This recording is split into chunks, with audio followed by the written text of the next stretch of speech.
Okay, we are live once more, and today's topic is how DHL Express has transformed its people management and HR. And to do this, I am joined today by two great speakers. I'm joined by Jan Bartz, who is the Vice President for HR Systems at DHL Express, and Sarah Henry, who is the Vice President for HCM at Oracle EMEA. Welcome, you two. Thank you. Thank you. So maybe, Jan, we can start with you. Maybe you can share some more details on about DHL Express, who you are, and maybe what you do at the company. Yes, certainly. So, Bernard, thank you very much for inviting us and giving us this great opportunity and to talk about how we've actually transformed our people management over the past couple of years. Let me maybe quickly introduce DHL Express and DPDHL to you. So, DHL Express is part of the DPDHL group. This group has a total of 580,000 employees worldwide. We are split into five major divisions. So we have a large, that's our origin, post and parcel division in Germany. We have a global forwarding and freight division. We have supply chain. We have e-commerce solution. And then, of course, we have Express. Maybe a few quick facts about Express to outline how do we actually operate? What do we do? So Express is focused on time-definite Express services. And we provide that globally in 220 countries. We have our own operations in 150 plus countries, 160, and the rest is operated by agents. So we are a truly global company. You know, when we talk about doing something, we do this globally at a really large scale. We are one of the largest freight airlines globally, if not the largest. We have a virtual airline where we combine different airlines into one freight airline.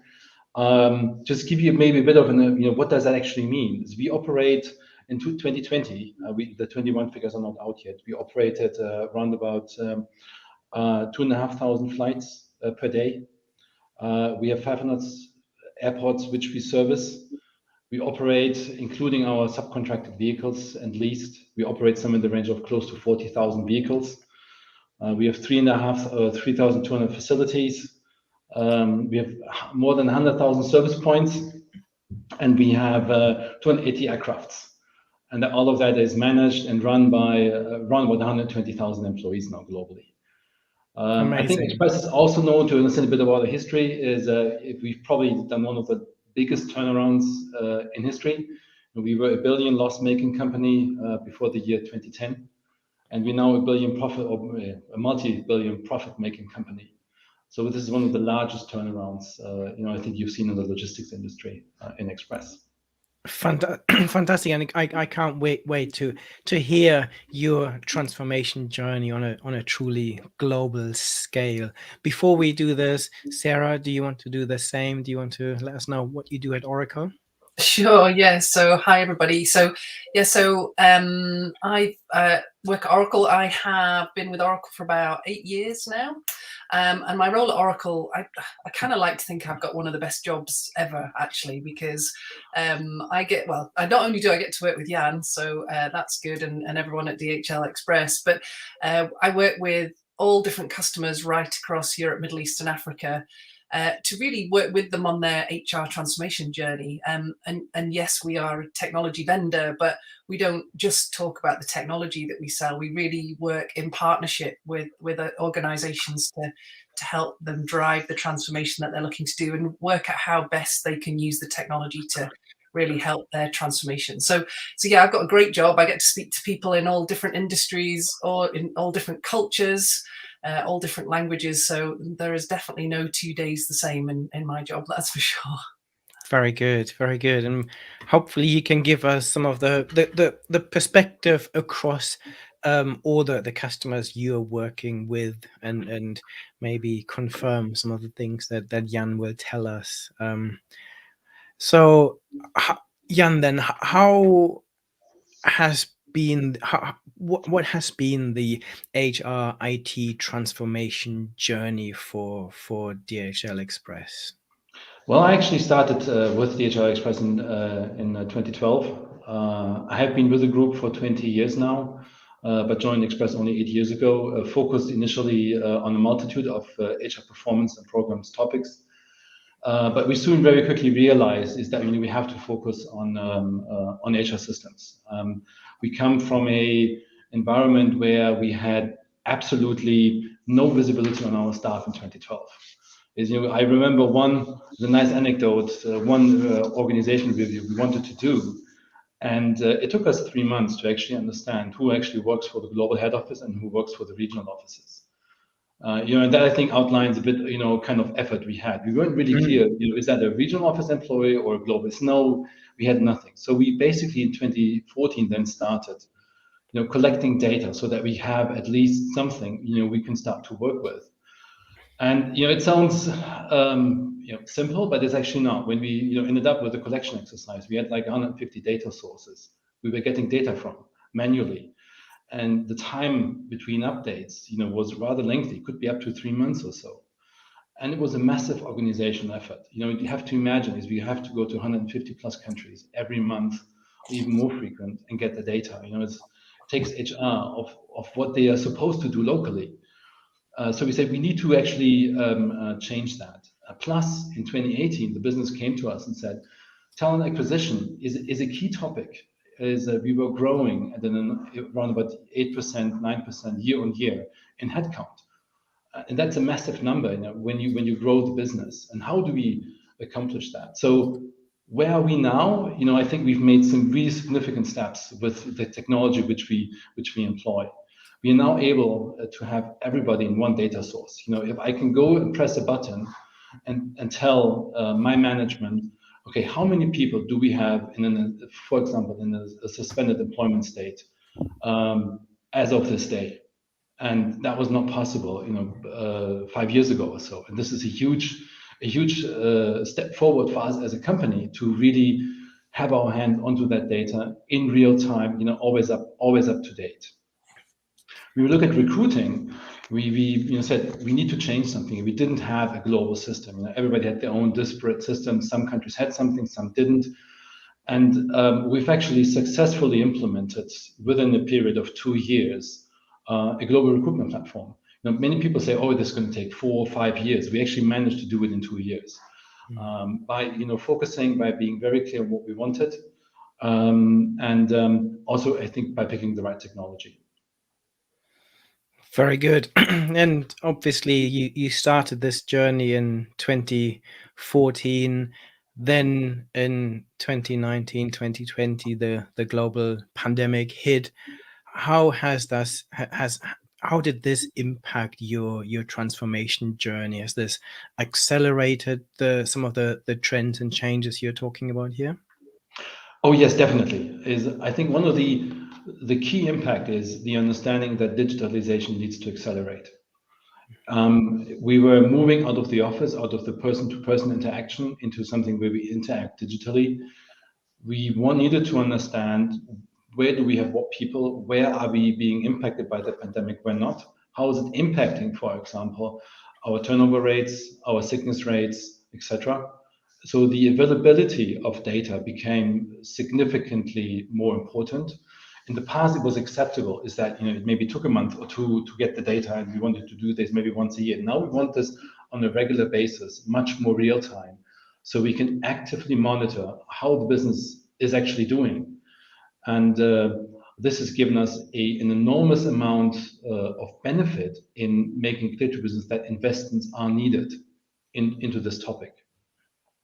And we were lucky, I think, because it drove acceptance for also some of the change. If I look at recruiting, for example, one of the modern tools is video interviewing, where you define upfront questions which you ask the audience to maybe save one of the interviews you would normally do. And of course, that's something quite novel. But if you actually are in a pandemic, you can no longer do person-to-person interviews. The acceptance of video interviewing just increases significantly, and that has definitely helped us to adopt this great measure to digitally select people with video interviewing. Just as one example of how the pandemic has also driven acceptance new processes. Yeah, it's fascinating. I see this in lots of different organizations. One organization that I've written about is they went a step further and now use a lot of AI in their recruitment process as well. So maybe we can, at a later stage, talk about some of the future things that you would like to adopt and how you would like to take it forward. But for me, this is super interesting, and it's something that affects every organization and every employee as well, because they need to be able to access those systems and use these systems. Maybe I maybe I can bring in Sarah here and ask you, and you work with so many different clients across lots of different sectors. What sort of challenges do you see there? Maybe you can share some of the insights that you see across other organizations and maybe across other industries and how they've tackled their HR transformation and responded to the pandemic. Sure. So yeah, I mean, the pandemic was, I mean, I know it's been a horrible experience, but it's been absolutely fascinating as well to watch how HR departments have responded to it. And I think HR have been at the forefront of this, and have most HR departments are completely exhausted now because they've been running at 100 miles an hour for the last 2 years to try and deal with this, and it's kind of almost gone through different phases, if you like. So I think at the very beginning, everybody jumped into the kind of business continuity type of reaction. So who are my people? Where are they? Who's off sick? Who's working where? Who might be in a vulnerable group? Who do we need to look after? Those type of things were the original kind of reactions.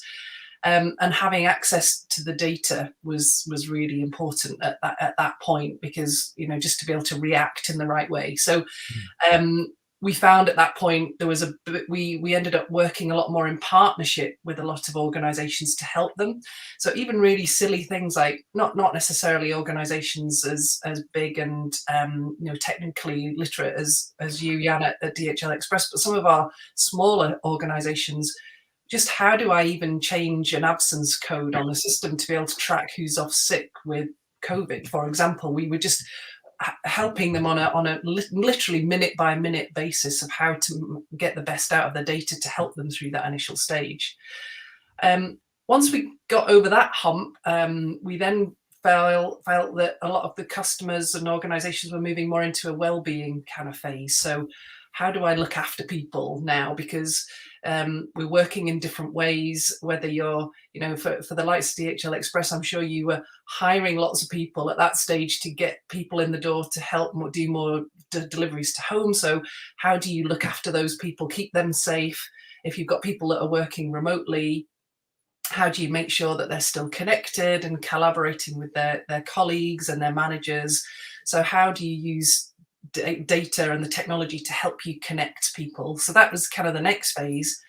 And then what we've seen more recently is now organizations are having to be more agile, and they're having to change their operating models because the world isn't going to go back to the way it was pre-pandemic. So what does that look like where do we need to go next? What do we need to look like? How do we start to model what our future organization might look like, and how do we get there? And HR are absolutely integral in that whole process as well.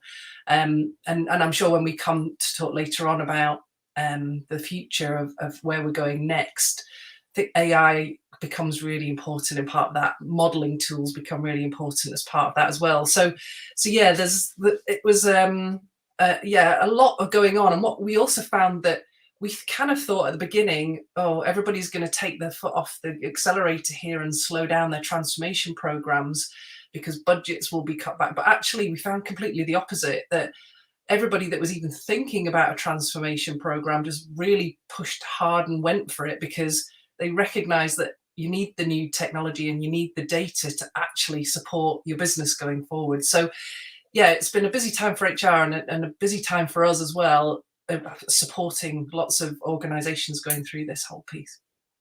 Yeah, I want to pick that up, Sarah. You're 100%. We've seen this. We've had in the past discussions on digitalization topics and whether you're willing to invest or not. And what has really helped is the pandemic, is that we're now able to much easier demonstrate the need to invest into digitalization. That is a fundamental change also in the organization of how the budgeting of these initiatives is handled. And you had one other key point I think you came up with is the importance of the people on the ground is what this has helped us to demonstrate how important is it for us to focus on frontline, the people who actually do the work, where you can't separate yourself into an office, a home office, but where you actually have to work on the ground in an airplane or in a site, and you can't distance yourself, or you can, of course you can, but you have to take a lot more precautions, and to really the business needs to focus on that, and this has helped us to make it clear. These are the people who actually make sure is that we keep running even in difficult situations. And what this has helped us to also show that we need pragmatic solutions, and we need to allow for pragmatic solutions. And you give you one example, is when Singapore was closed down, and we have large operations there, and we have a lot of people coming in from outside of Singapore. When they closed the border, we had to find a solution. So we actually, took an initiative, and within hours rented as many hotel rooms as we could find, even for the frontline people, to put them up. And I think this is what created engagement. The people were still able to come to work, they were still able to earn money, and they had a good roof above their head.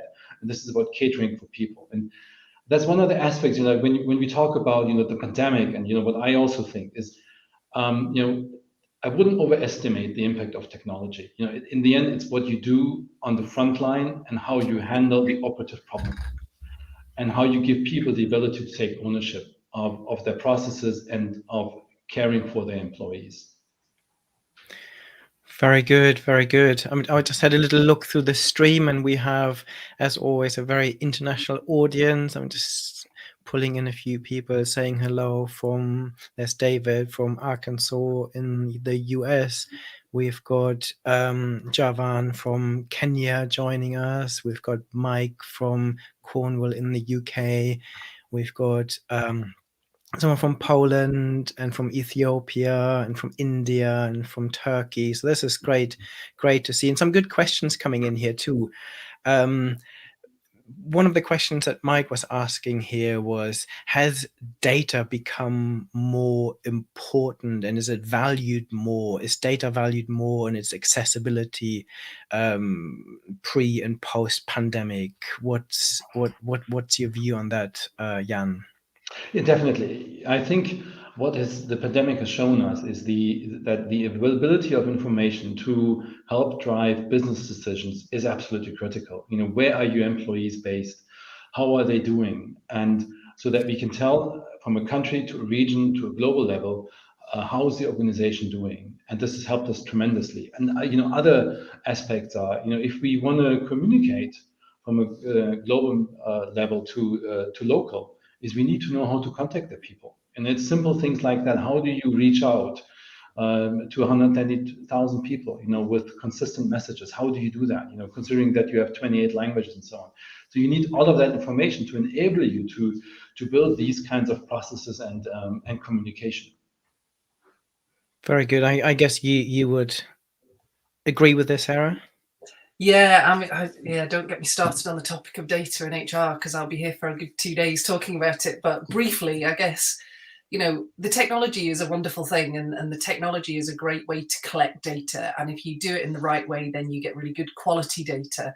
But the power that sits with your technology is all about how you then access that data and the questions you ask of that data to help you make those informed business decisions. So, yeah, I think what happened at the beginning of the pandemic, when data wasn't available, that was the thing that really turned it on its head, I think. And when people were clamoring to get the information that they needed to be able to support their businesses, it kind of signed off a business case for transformation in its own right. That first 3 months of the pandemic, everybody was getting their business cases signed off, because suddenly the currency of data became so valuable to every organization that and that won't change. And I think now people have seen the value of it. That you're only going to ask more and more questions of the data to drive your business going forward. So absolutely, yeah. Good. I just spotted another really good question before we move on. When we talk about the pandemic, there was one question saying, do you think organizations will go back to what it was before the pandemic at some point? I think the comment was saying that many French companies, obviously this is someone from France, saying that they're trying to go back to what it was before, which this person feels is wrong. So do you think we'll ever go back to what it was before, or have we transitioned into a new era post-pandemic where technology and data and transformation will become much more important? I think we will stay on this path. There's no way back in understanding and working with data in the HR function. Is when you talk about future trends, maybe further down our conversation, is if we, I mean, just look maybe at other functions of how they use data. For example, sales. They will do everything to understand their customers and how to best sell and how to best work with their customers. Are we doing this in HR yet? No. But our employees are as vitally important as our customers, because in the end they provide the service to make sure that our customers are happy. So we need to understand and we need to be able to link all of this data. So we can't right now. We're great at the sales side. We're not so good at the employee side, and we need to get better there. And and then we have other topics which will not go away, and that is everything relating to compliance, where we have to understand what our population is like, also on a global level. As a global company, we have to meet certain standards, and for that data is absolutely elementary to understand: are we meeting those standards, and to be compliant. Yeah, I would agree. I don't think we can go back. I think the way that organizations operate, that the world that they operate in is different now. So we have to operate in a different way. But from an HR perspective, I think the employee expectations have changed. We've done a lot of research within Oracle around what's the impact of the pandemic been on people and how we work, and the expectations have changed. And what we've seen, I mean, we talk about the Great Resignation and how people are reassessing lives and they're moving on. How organizations treated their employees during the pandemic is one of the biggest factors around whether people will stay in an organization now. So I think any organization that tries to go back to the way it was before does so at its peril, because it's going to be very hard to keep the talent that you need in your organization to drive your business forward unless you are adapting and moving with where the world is going and what employee expectations are. Absolutely.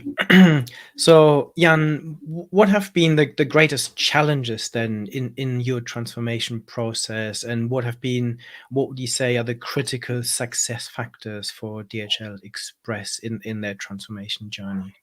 Yeah, I think there's really two elements you have to look at. One is the technology you have, and the other one is people and culture. And let me first maybe talk about technology. One of the key things for us is to get the right platform in place. And the platforms which we select, they need to enable us to address our key priorities. And for that, you need to be really clear on what is your absolute key priority. And I want to maybe just pick up on the example of our implementation of a recruiting platform.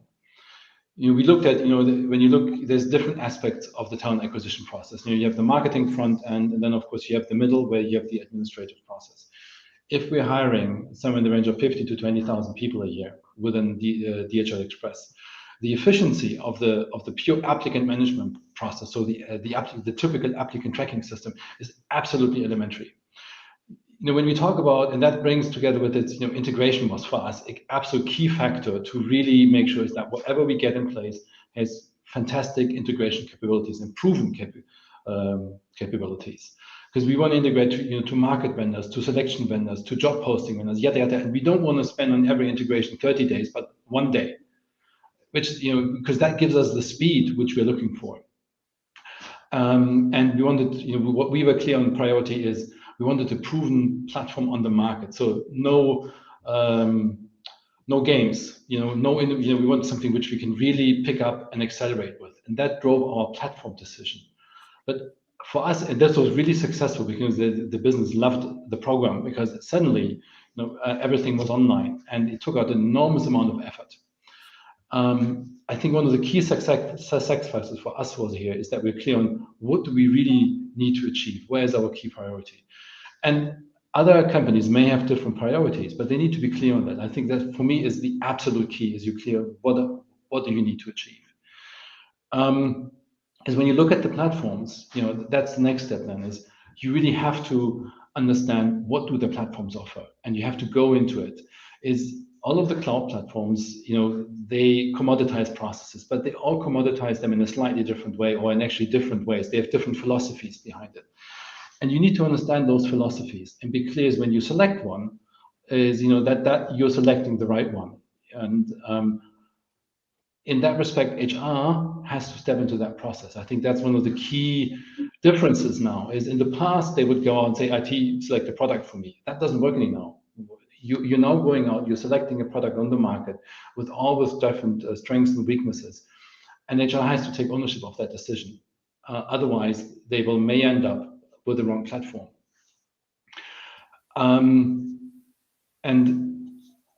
I think when you actually then take a technology decision, you have to take it step by step.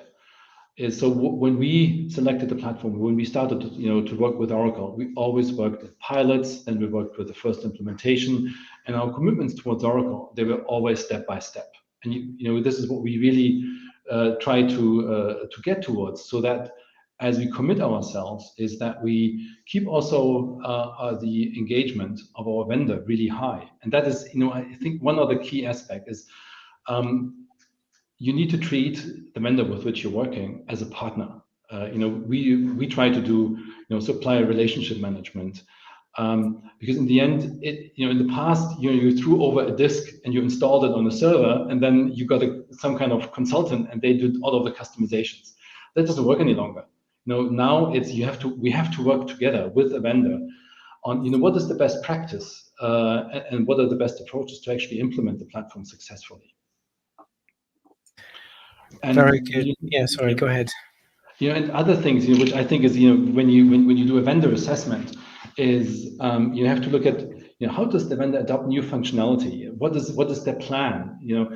So we actually didn't look at roadmaps. Give me your 5-year roadmap. We looked at, okay, what is your willingness to, modify the platform? And actually, you can decide based on your priorities. Is that maybe this is not important? Maybe you just want, something which fixes your immediate problem, and you're happy with it. You don't need any kind of advancement. But the key thing is you need to be clear on what you want and where you put your priorities. And the last item, I think, is you need to have the willingness to revise a technology decision. So you take a decision, you think it's right, but if you go step by step, at a certain point, maybe you should go and revise if you find out it's not working out. Very good. And you talked about technology and culture as the key aspects of this. Which one do you think? When I talk about culture, is our key change was understanding in the HR is that data and process is very, very closely related. Without data, you can't run a process, and vice versa. And that is a change to qualification in the people. How you use data to run a process. And that goes along with an awareness in the HR community about the importance of data and the need to actually standardize data. And data standardization is, when you talk about the global organization, is key, because in the past, everybody worked on their own set of data. Now we're working together as a global organization. We're all working with the same employee record. So the talent department and the comp and ben department, plus if you have a transfer, the giving and the receiving unit, they're all working with exactly the same record.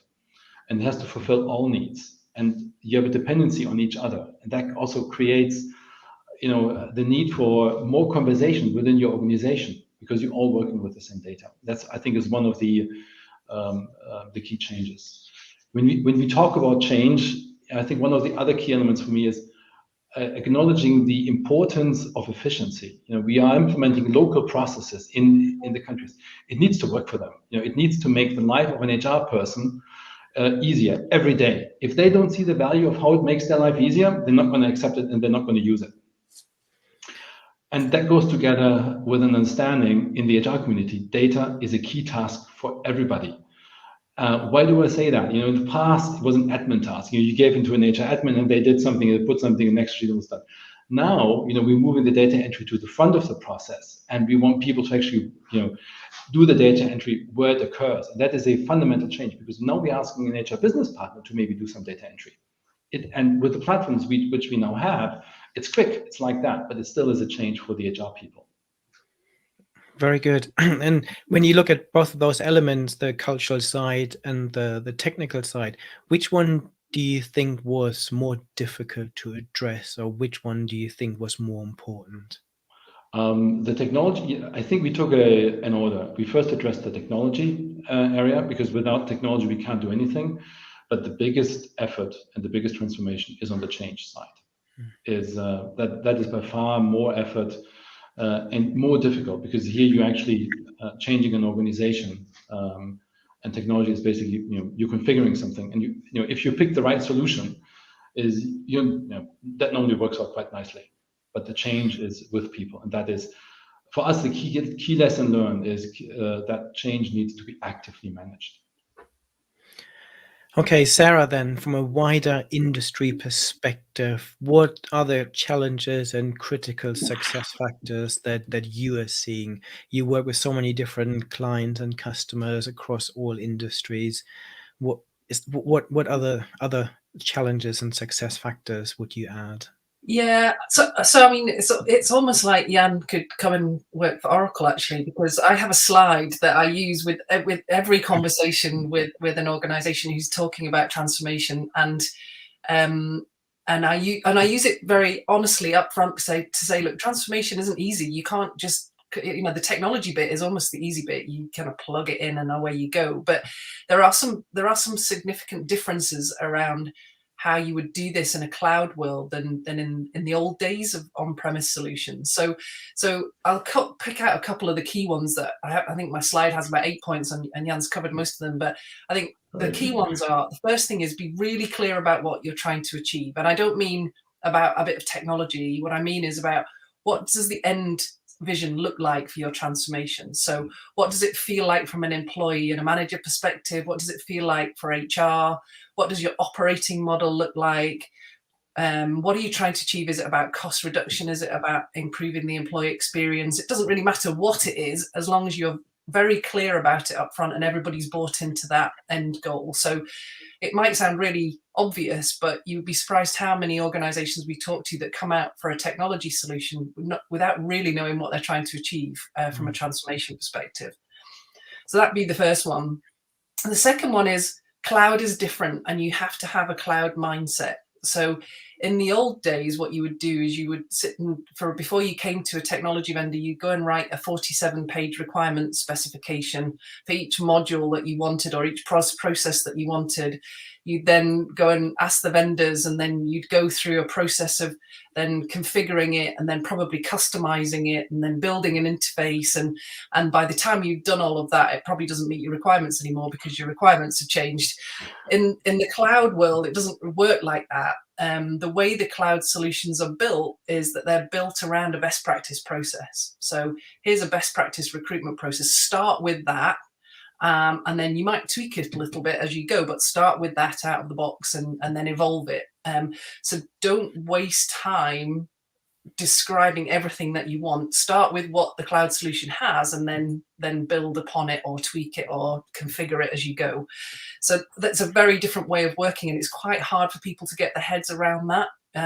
It's like when you go and buy a car, you don't go and buy a car with a list of everything you absolutely want of it. You go and say, here's the base model, and then I'll add some extras onto it. It's a little bit like that. So that's the second thing. The third thing is you have to be ready for the pace of change that comes with those solutions as well, and be ready for the innovation, because it comes thick and fast. And in Oracle, we do 4 releases a year, and in each release there's new capability. So understanding what's coming a little bit further into the future, and then deciding whether that's something you want to exploit from an HR perspective, is a really key part of the process. So that's really important. Jan touched on the partnership bit, and I would absolutely advocate that. Don't fall into the trap of your cloud provider just being a vendor, because make sure that they have the skin in the game. They've got to be in those conversations with you. They've got to be helping you make the right decisions. They understand the product better than you do. They understand what's coming in the future releases of the product. So work really closely with them. And if you've got an implementation partner in the mix, the three together are really important, because all of you can keep each other honest and help develop what that's going to look like. And then obviously the one that Jan touched on, change management is the message I always give.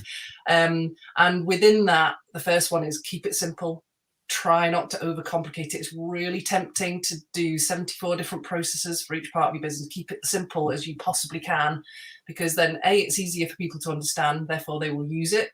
And secondly, it's easier for you to maintain and manage it.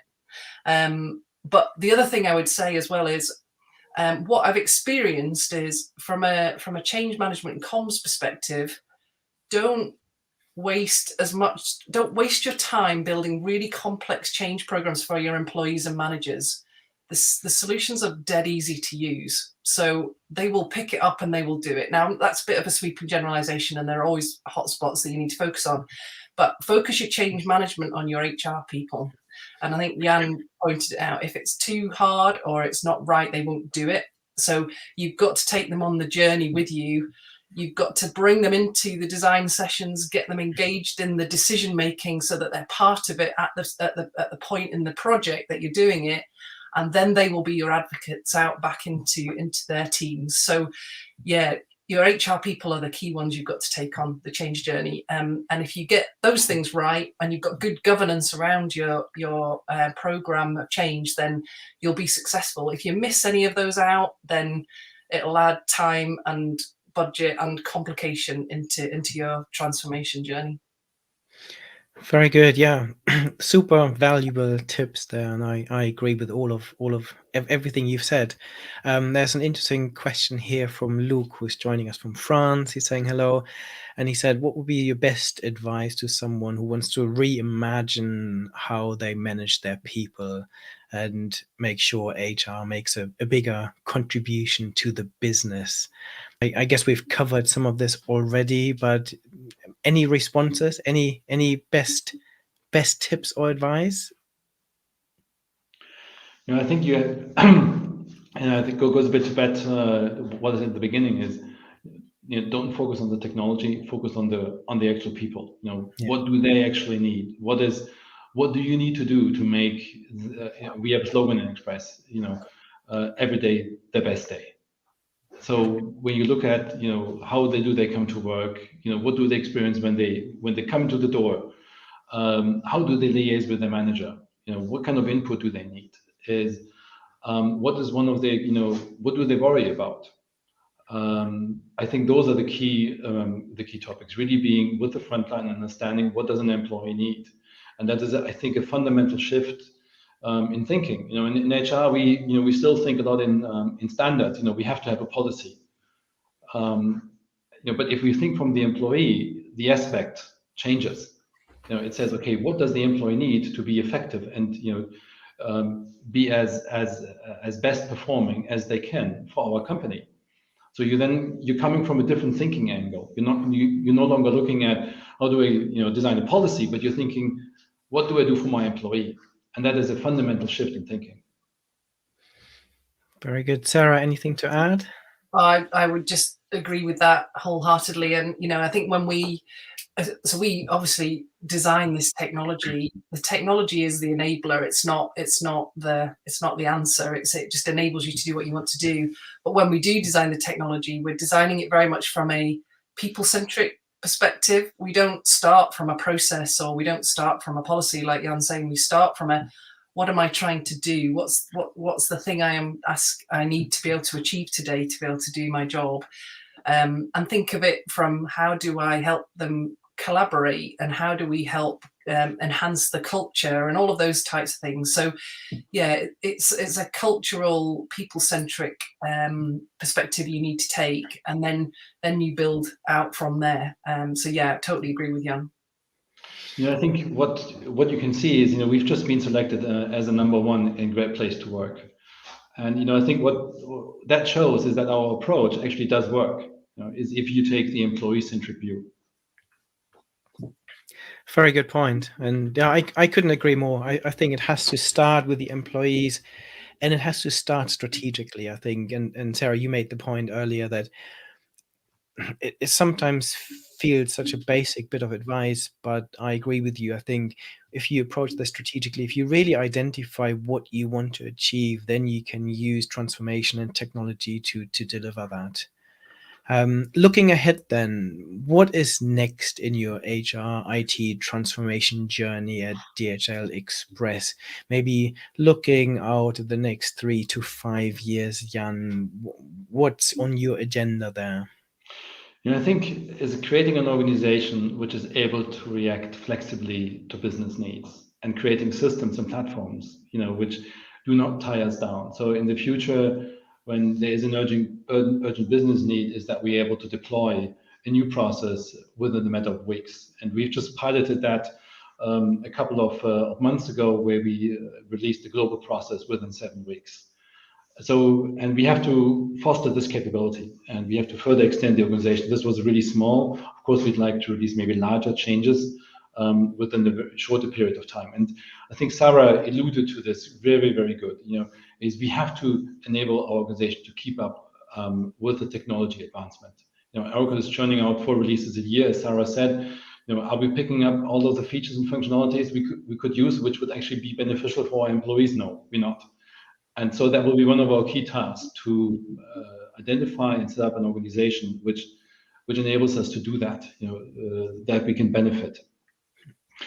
I think one other change which we see and which we have to think about how we handle it is when we talk about shared services. We do utilize shared services also in the HR arena, but those services will change. They will move from a pure admin support function into a digital support function. When we talk about offshoring services and doing manual labor into a system data entry, all of that needs to go away, and we want to make the data. We are making the systems speak with each other. We've set up a global integration platform for our HR systems, where we feed all data in and out, and that will have a fundamental impact on our shared services colleagues. And we're moving away from pure cost focus. We want to reduce the cost of transaction, but we want to make it digital, and we want to have it quality and in an engaging way. And that also is a change also in thinking from a complete organization. And we shouldn't underestimate the impact that has on the people. If they've been drilled on cost for the past 10 years or 20 years, and now they're being drilled, now we need to drill them on something else. That is a significant change to the organization. Where we have to improve skill set is in our ability to actually use data. I think I said that before. This is what we have to work on as an organization, is making sure is that all of the data we have available, that we can properly use it for decision making. And that also, I think, will result is we have to see how we organize the HR function. Where do we have ownership of data and those processes and those steps?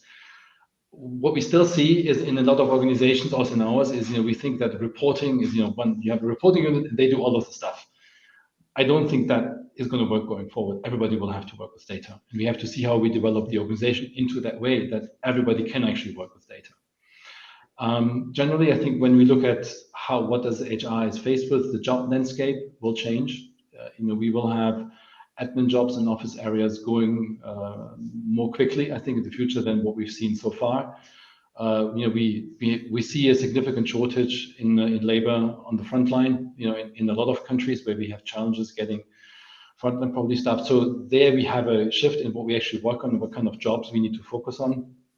And I think the key aspect as we design all of this is keeping in mind that we need to stay flexible, and speed is absolutely critical. How do we develop an organization which can react flexibly and at speed, and building that mindset. Very good. Yeah, very, very solid advice. And if I look ahead into the future, what I'm seeing is just an acceleration of technology, of innovation. That means, and nobody knows how the future of work is going to change. So flexibility, I think, is absolutely key.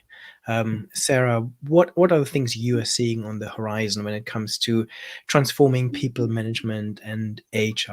And are there any developments or technologies you are particularly excited about?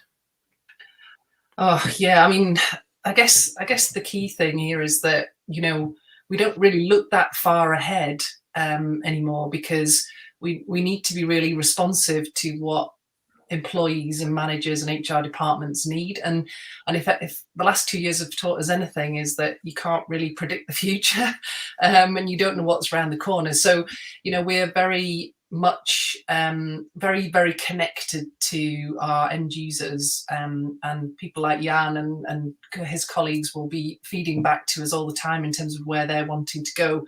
But we also do more kind of structured collection of data. We've just done a big survey called AI at Work, and starting to talk about what do people need in the workplace, and really significant data like 88% of people said that their priorities in the workplace have changed since the pandemic. Much more focus on work-life balance and flexibility, and and organizations that don't respond to those things are losing people, because it's really important. The people part of it is really important. So for us, there's a huge investment going in around the experience, the employee experience. How does it feel to work for an organization? Do you feel supported? Do you feel that the culture is right for you? Lots of investment going in around how can we use tools like AI to help you make career choices in terms of where you might go next. And it might not be the traditional career choice you might have made pre-pandemic, because you want something different. We use things like being able to capture your skills, which might not be the skills you're using in your job today, but all of the skills you have as a whole person, and what options that might give you going into the future as well. So that, and a huge investment in tools to support that data mining, data questioning, and predictive analytics. So you might say, here's where we are today, where do you think we're going to go in the future, kind of questions as well, based on the data you have, machine learning, AI.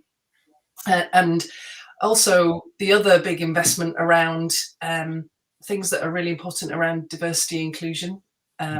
That's a big hot topic as well at the moment. And again, the pandemic has brought a lot of that to the surface, especially with women in the workplace, etc. So, and again, I don't think that it's going to be like we're going to announce the next big new module or the next big new thing. It's going to be incremental value add to respond to what employees and managers are asking to, and being able to be agile enough to say, Jan comes along and says, do you know what, we're really seeing this in DHL Express, how can you help us? That's kind of where we're going to go. So if anybody says they've got a 5-year roadmap for their product, then I'd be a bit suspicious, to be honest, because you've got to be agile, and you've got to respond to the customer need. But loads of exciting stuff, and some of the things that are coming along are really exciting around the employee experience, about skills management, about being that truly employee centric. Don't just think about a process in an HR term, but what's the journey that somebody's going on? How do you help them through that experience? Loads of exciting stuff, but not 2 years away. We're talking 6 months, 12 months away as a maximum, because we have to be able to respond to what's going on. Interesting. So you talked about the fact that we now live in this cloud environment where companies have cloud-based platforms, and this obviously enables them to switch on new technologies at a press of a button, things like machine learning and AI. And I personally believe that AI is probably the most transformative technology that we currently have in the world. And that's a good question here from Mike, saying, do you think AI is transforming HR now and more in the future? Do you want to respond to that? Maybe what role of AI do you see in the future of DHL Express, for example? Are there any specific applications where you think actually this is where we could use AI in our people management, HR management in the future? Jan? Well, definitely. I think this is something, why we're doing all of these exercises to get our hands onto the data, because AI depends on data. Without data, you can't do that. And then it comes to the next step is, I think where we know where we want to go. We have, and we are now on the journey, and we have to be sure is that the data which we're now collecting and where we're focusing our data collection is what we need going forward. And there I'm pretty comfortable is that how we're doing it will enable us to pick up AI.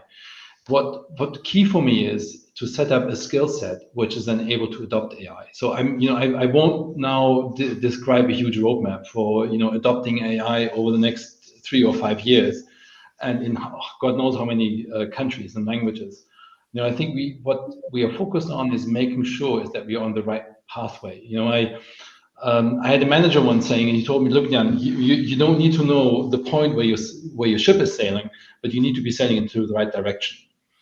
And this is what we are trying to achieve. Is by getting our hands onto the data, collecting all of that, building a data mindset, we're enabling the organization to pick up AI when also we are ready. Also the organization needs to be ready. And right now we are on the transformation journey, and we will pick this up definitely. And we've already started some initial smaller pilots, but on a large scale, I think this will be a bit longer away. So not in the next 6 months. Very good, Sarah. What do you think the role of AI in people management will be?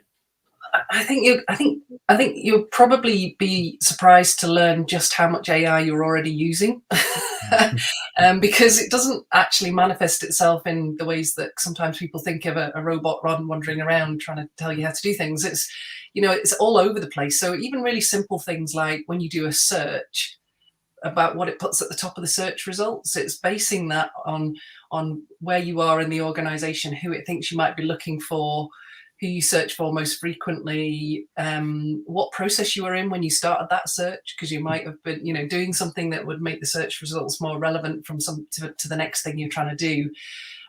So AI is everywhere, and it's built in to try and make things easier for you, to get you to the end result more quickly, all the way through to much more obvious things, like if you've got 400 applicants for a job, scanning through and matching them against the requirements for the jobs, and bringing the best candidates to the top, to save you huge amounts of time, but also trying to build in that guarantee that you're going to not miss somebody by just spinning through CVs really quickly. So and we're starting to use AI a lot in with our skills in particular. So what skills have I got? What does the organization going to look like in 18 months time?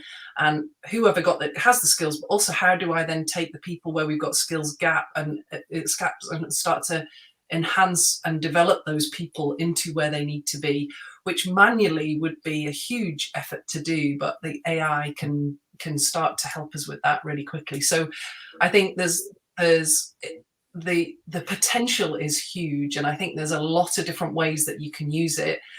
Not all of them are blindingly obvious as a robot giving you a cup of coffee, I think. So yeah, I think it's everywhere. It's everywhere. Absolutely. Thank you so much for your time today. This was super interesting. Thank you, Jan, for sharing this amazing transformation journey that you've been on in DHL Express. And thank you so much, Sarah, for giving us your industry perspective. I'm looking forward to repeating this at some point in the future to see how your transformation journey has moved on in the future. So thank you very much. As always, anyone who wants to rewatch this, you can head to my YouTube channel where you can rewatch this, as well as many hundred other interviews and videos that hopefully will be relevant. Very good. As always, let us know what you think. Thank you for your questions today as well, and have a fantastic day. Thank you, Jan, and thank you, Sarah. Thank you. Thank you very much. It's been a great pleasure.